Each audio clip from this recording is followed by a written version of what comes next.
I used to be the baddest motherfucker when I was in high school. You should have seen how badass I was. And then I went in the military and I was even a badder motherfucker.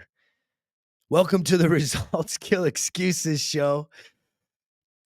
Stay tuned to learn why that mentality will not keep you engaged and stacking wins now, here and now. My name is Greg. I've been talking about life on the Results Kill Excuses show. And the reason why I am here is because I didn't kill myself. It's that simple. On my darkest days, on my darkest nights, right, I chose life. I got through that shit. Trust me, I wanted to. It would have been so easy to. I had plans to, but something got me through. And that something was definitely God.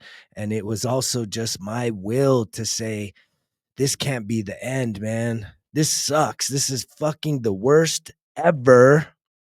But I gotta get through this. I can't go out like that. Remember Cypress Hill? I ain't going out like that. I ain't going out like that. You ain't going out. I'm feisty today. I am feisty. You want to know why I'm feisty?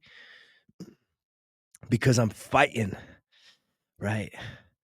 For my ability to speak this truth over your life, to be able to call in and connect with men and women.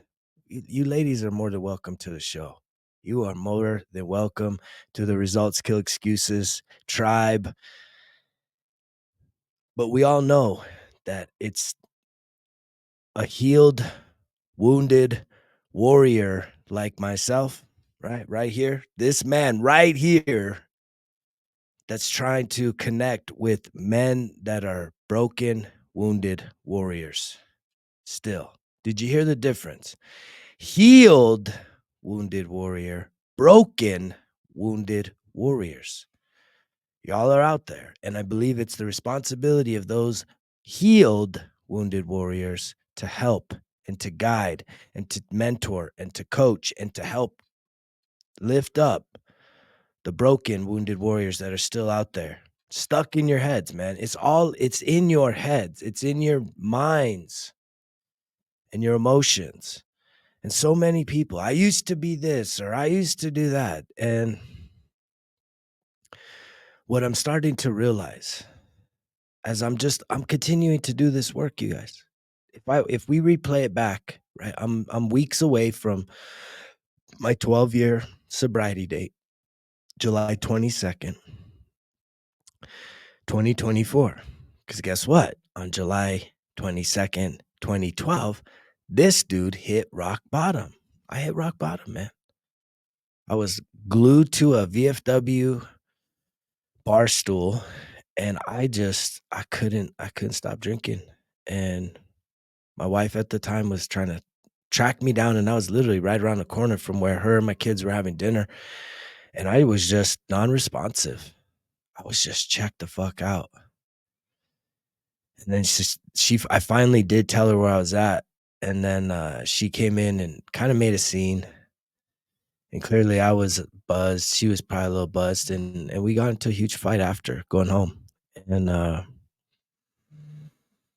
that was the straw that broke my spirit, broke my back, spiritually speaking, to where I had to change, man. I had to change.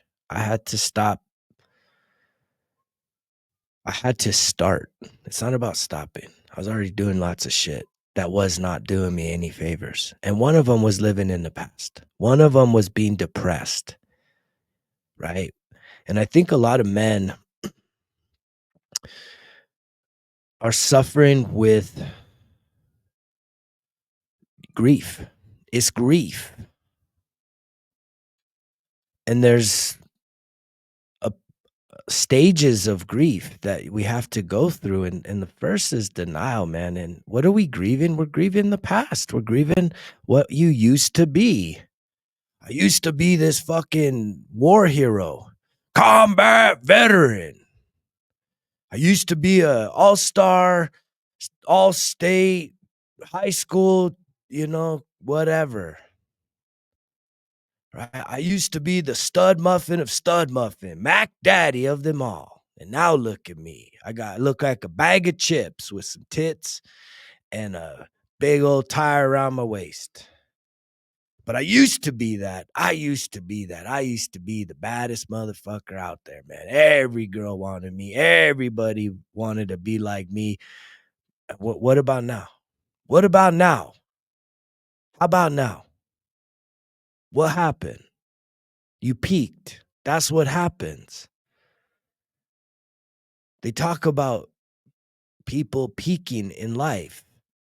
And yet I think that even that, it's a limiting belief, but we allow ourselves to go there. I'm telling you, I thought I was gonna die in my 30s. I'm not even bullshitting you. I literally thought I was gonna die, and I had an instance where I almost did, where I was the fattest I'd ever been, 242 and a half pounds, right? Right now I range from 185 to 190. And the VA, right? The Veterans Administration had given me a CPAP because I had sleep apnea. And I remember one night I was wearing it and I had like a regurgitation in my sleep and it closed off my nose and I couldn't breathe. And so I started hyperventilating like that. And my wife was laying there at the time. She's my ex-wife now. And it was like the middle of the night. She starts shushing me. Shh, shh. I'm trying to sleep. And I'm like, I couldn't talk. I was fucking hyperventilating. I was about to die. It's terrible, man. It's terrible. And I was probably about 35 years old. And so I literally had to fucking spring out of bed, run down a flight of stairs, through the house, into the kitchen. And I gave myself the Heimlich maneuver, right, by force on a fucking kitchen countertop. And it cleared my airway. Holy shit, man. I thought I was going to die. But the underlying beliefs in my 30s was that I'm old. I'm old. It's all downhill from here. You know, I was the star athlete in high school. I was a fucking tip of the spear motherfucker in the military. Now I'm settled down, married, kids. I'm old. Grandpa, right? I'm gonna just sit out here in my rocking chair, drink my brewski, and smoke a joint. Thank you, God. Thank you. Thank you for breaking me. Thank you for breaking me so that I may speak life to those that are still broken. Thank you for healing me. Thank you for allowing me to be a healed, wounded warrior, right? So that I can help those that are still broken, wounded warriors.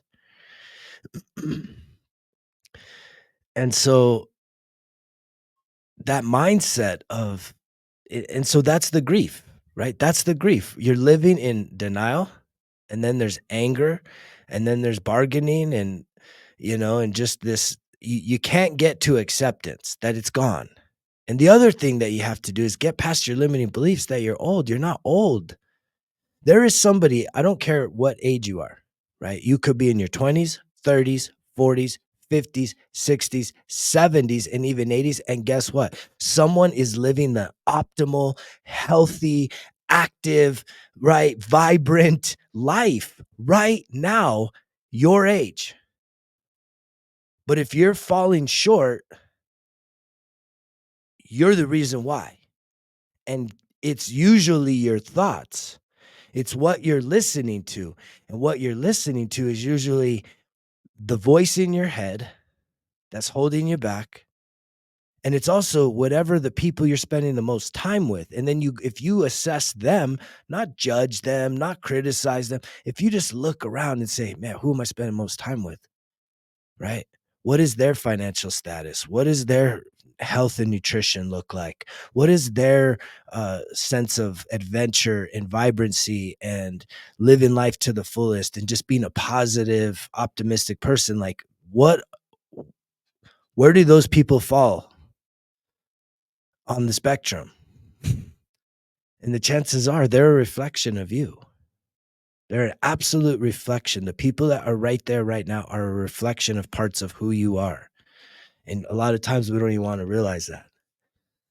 And if you're not looking to go from some self-discovery to self-mastery, which is like an incredible journey.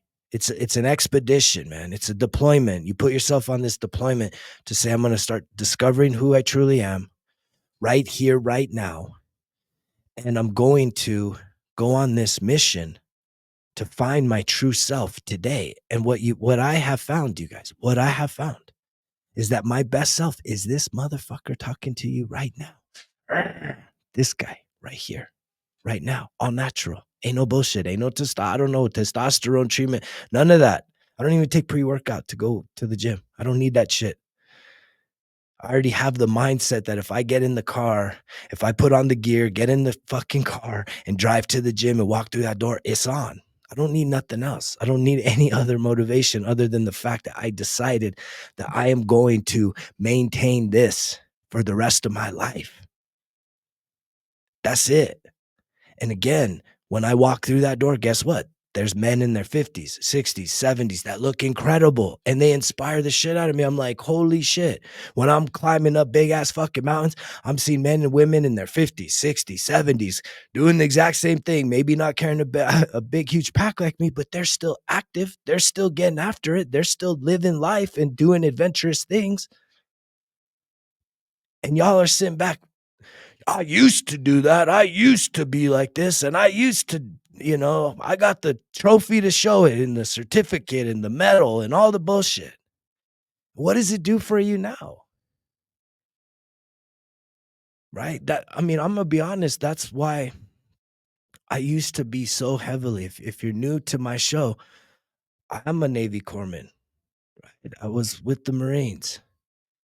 And yet, even post military experience, I got heavily involved in the veteran community here in New Mexico, building a nationally award-winning veteran resource center out at Santa Fe Community College. Look this shit up. Military Times, #1, best for vets, like 2017, 18, 19. #1 in the nation. I won a national award from Student Veterans of America, being the student veteran advisor of the year for the whole nation of like every institution you could think of. Santa Fe Community College, this motherfucker. And then I even got involved with the VFW and the American Legion and, even got the city of Santa Fe to do a veterans advisory board. And we raised all kinds of money and created a emergency fund and free fitness passes and bus passes and all this shit that I fucking championed. But when I would go to the American Legion at VFW, I'd be like, hey, what's your guys' mission? Like, what services do you offer? And they're not services. They're fucking bars. It's a bar. And everyone there is just fucking sitting there talking shit, war fucking stories of yesteryear, smelling like cirrhosis of the fucking liver, smoking, drinking. And it's like, I got caught up even in that shit. And then I hit rock bottom. Like that was a part of my rock bottom experience. At least the death spiral down. When I got caught back up, man, I used to go to like this early meeting, 9:00 in the morning, and all the board members would get a free first drink at 9 in the morning. You guys, I literally can remember staying until fucking like 3 and 4 in the morning, drinking nonstop. I don't even know how I got home or if I got home. And it's one of the reasons why I disconnected from the veteran community. It's too caught up in the past. Everyone's stuck in the past, looking in the rearview mirror, talking all the shit, needing to be validated for your service. It's like, dude, that's not what it's about. It's like, thank you for your service, your sacrifice. It's so incredible, man. It's so incredible that people are willing to do what those in the military have done. But now that it's over, now what? What's next? What's next? How are you today? Are you still mission ready? That was the wake up call for me was when like I was already going through the transformation. So since 2012, right? I hit my rock bottom. And one of the things that I had to do is I had to walk away from a really high paying job because it was misaligned. It was in the beer business. I was like, dude, I can't do this. I cannot honor my fucking self by being sober and saying how destructive this substance has been in my life. And I've seen it even in my family's lives, my community's lives, the state of New Mexico's life. I mean, it's a destructive force. Anybody that wants to try and act like, oh, it's all good, man. Brewskis. Y'all are in total denial about the reality of how alcohol impacts the lives of people. And just from a health standpoint, you can, if you want to be optimal, physically fit, you want to turn back the hands of time, alcohol ages you drastically. And if you want to turn back the hands of time, cut the alcohol, start hitting the cardiovascular exercise, and you're going to instantly start feeling more vigorous, more youthful, more energized. But instead, you're talking about the past, getting wasted. Oh, I earned it. I mean, there's another organization that I still volunteer with, but part of the culture is a beer flag, right? It's like we go bust our ass doing humanitarian work, volunteer work, hard, probably the hardest work I ever do, physically, mentally, even. Yeah, it's probably the hardest work that I've ever done is volunteering on disasters. And yet, at the end of the day, the culture is everybody gets beers, free beers. It's the payment for your service. And it's just like that's one thing that it's a misalignment for me. I love the humanitarian stuff, but and the disaster relief, but man, beer, why do we need brewskis? And everybody, most of the people in that organization, right? Most, I'm going to say most, and go ahead and prove me wrong, but most of the people in that organization are overweight or obese. And so many people are going to say, that's not everything, man. Like, it's my this and it's my that. It's excuses. No, it's not. There's someone I just met recently through a program I'm doing, this woman, and she looks young, she looks incredible, and she sent me a friend request recently, and dude, she has like this incredible story. She went from like huge. I would have never have guessed in a million years that this woman had slayed like almost 200 pounds of weight. But what are you doing? You sitting there. You sitting there talking about yesteryear, the glory days, the good old days, the glory days. I was a hard charger. I was the hardest of hard. And yet, what are you now? What does that matter? I mean, when we go to your tombstone, do you want us to put um, when you were born, when you died, and said hard for peaked out at this age, and then let it go? Like that, is that the story you're basically writing for yourself? That you peaked in your teens, you peaked in your 20s, you peaked in your mid 30s, and now it's like I'm just going to let it fucking go the rest of my life, which is not even your mid 30s. If you even just let it go now in your 40s, that's literally like the last half of your life, you're literally telling yourself you do not care. That somehow you get to just like mail it in, that it's paid in full because of what you did in the first 20, 30 years of your life, that you literally can just let it go the rest of the way. And that is so unfulfilling. And you know it is. You know you feel like shit. If you could, you would change.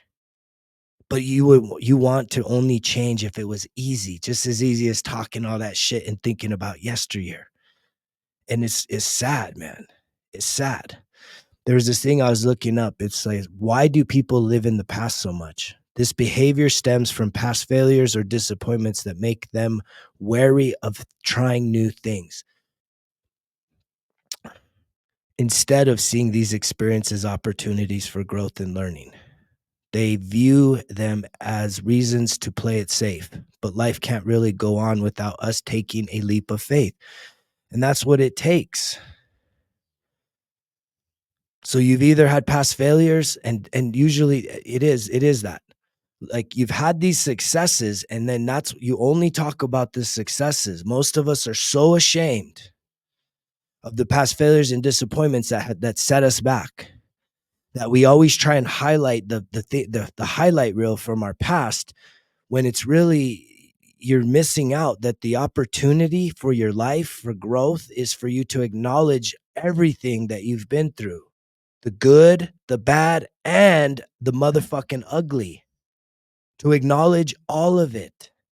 That's why I am literally telling you, I need you, I want you, and I am like begging you, right? Please consider taking and joining me in taking extreme ownership of your life. Extreme ownership. Extreme mean everything. Take total ownership of your life. Quit being embarrassed. Quit being scared. Quit carrying around all the guilt and the shame and the regret of the shit that you did and the things you messed up in, the failures.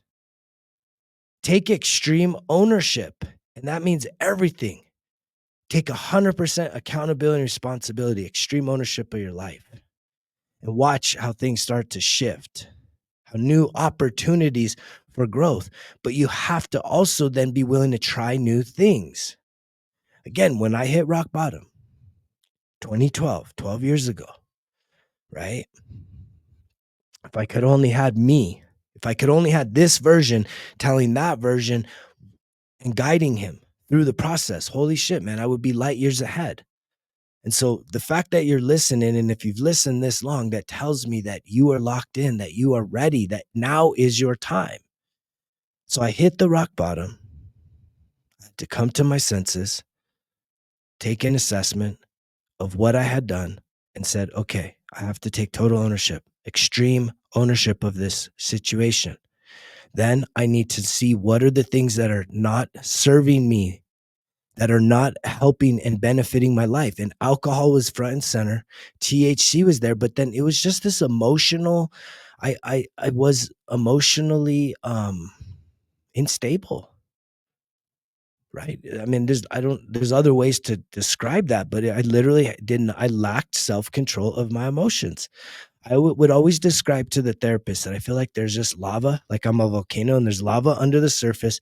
And I didn't know the word trigger back then, but this is how I described it. There's lava under the surface, and I don't know when it erupts, but when it does, I feel like I am literally watching myself act, which means I literally had no self-control. And now I know the wording, which is I would get emotionally triggered. Someone would push my button or pull that trigger at an emotional level. Subconscious, you guys. This is subconscious. You can't think your way through this. You have to reprogram this shit. Deep, deep emotional diving, heavy lifting. And now is the time for you to start doing that. But once that happened, then I would lose control. And I knew that I didn't want to feel that way anymore, because when I lost control, I was usually hurting people that I genuinely had love for. Like, these were my intimate people in my life, whether it was, my partner or my children, my immediate family members. Like, I was hurting people I fucking genuinely cared about, and I couldn't understand why I was acting this way. And I was going to figure it out. And guess what? I've gone from self-discovery back in 2012 to self-mastery, and I am trying to show you how to do it at an expedited pace. But you got to put in the work. Ain't nobody going to rescue you. And then I needed to start to get help. Extreme ownership, releasing the vices, seeking the help, and then doing the work every single day. No days off. No days off. Why do you need days off? Work on yourself. It's the most fulfilling thing. It's not work like as in a shitty job. Working on yourself, self-discovery, self-improvement, self-mastery work is not like having a shitty job. It is like the funnest thing ever because you're going to understand who you are, what makes you tick, what brings you life, what builds you up, what makes you feel love, what makes you feel creative, what makes you feel like happy and joyful and peaceful and blissful. And you just get to keep doing those things over and over again. And the shit that doesn't do any of that for you, you just leave it in the fucking past. You divorce it, you break up with it, and you move the fuck on with your life.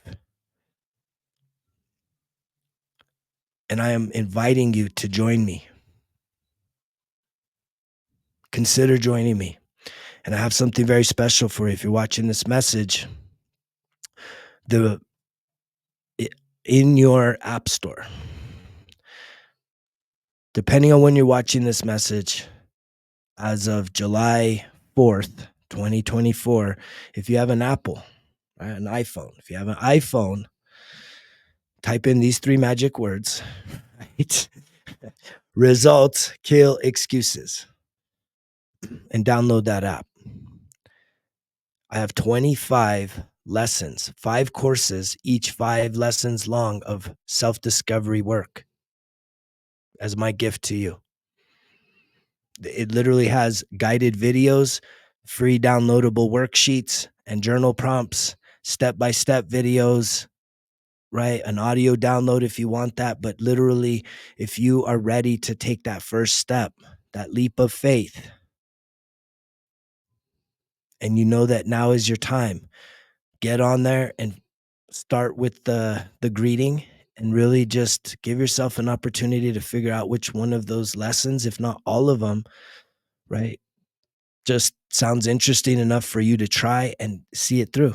I'd love to hear your feedback. If you're on Android and you're watching this video, Android's probably going to go live later in July. So check it. If it's not there yet, then it should be there very soon. I'm working diligently, but also I'm at the mercy of whenever Google Play wants to get it up. And so I'm looking forward to having both of those up, but the Apple's ready and locked right now. So that is my gift to you. Thank you so much for watching the show. I hope that you enjoy this content. Comment down below. Be seen here. Let's build a positive community of people that truly want to be the best version of themselves, but also want to encourage other people to do the same.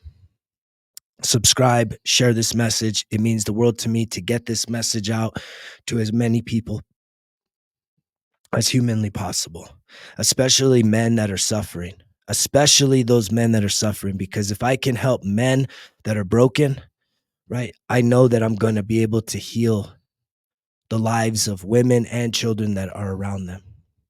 So if you know a man that's going through some tough shit, share this message with him, please. If it's for him, he'll resonate. If it's not, carry on. We also have the Results Kill Excuses app and a lot of free, incredible content in there that's coming from my heart. I love you guys. You know the drill. Results kill excuses. Turn your sick and tired into optimal and unstoppable. Greg's out.